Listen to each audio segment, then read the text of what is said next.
CSU Extension Rangeland Curriculum, SARE Grant Number LNC 19-419.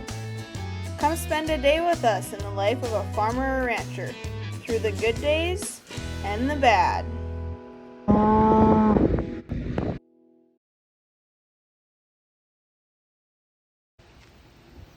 Hi, I'm Callie Candy. This is my dad, Casey.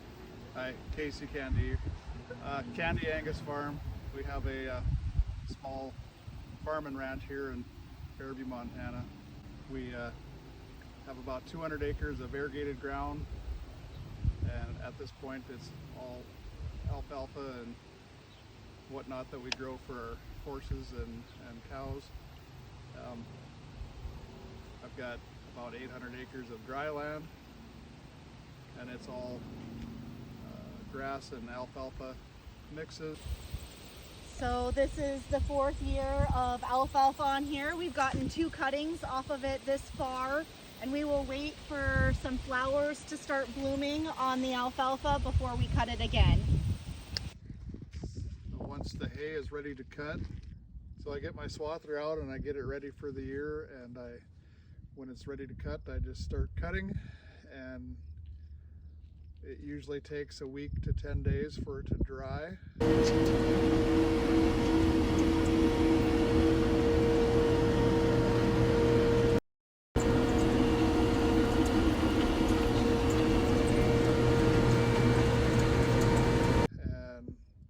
once it gets dry, I rake it together.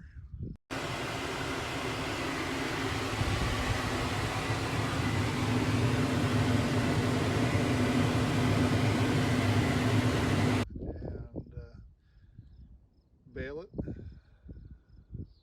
with a big round baler is what I use.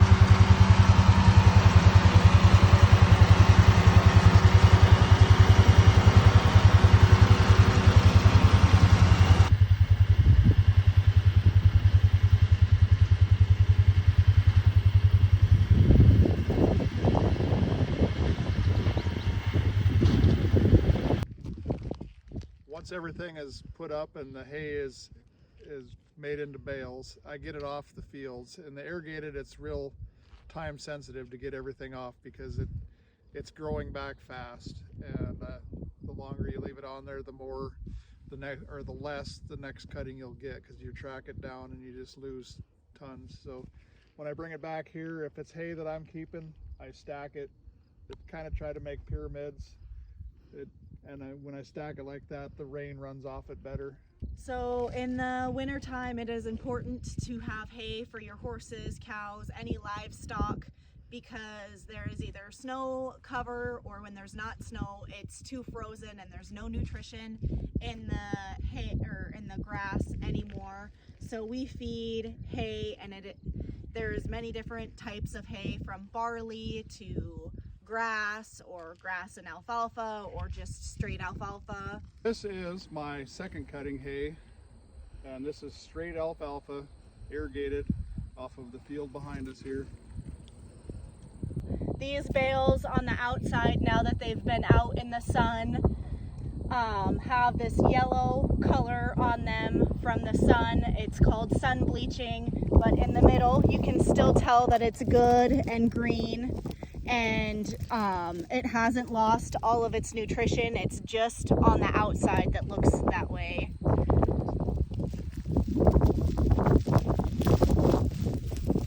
And yeah, here's all of the leaves.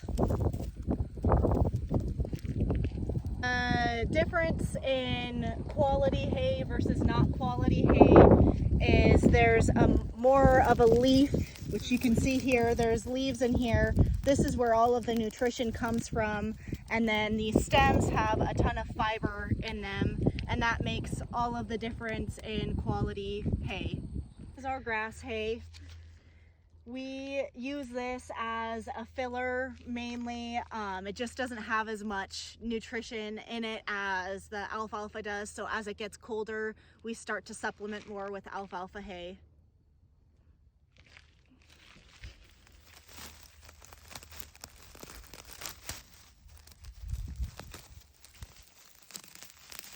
As you can see, it's a lot more stemmy than the alfalfa was. This is our barley hay. We use it a lot for the cows in the wintertime. We don't really feed it to any of the horses because it's super high in energy, and this gets them ready for calving season. What they don't eat makes really good straw.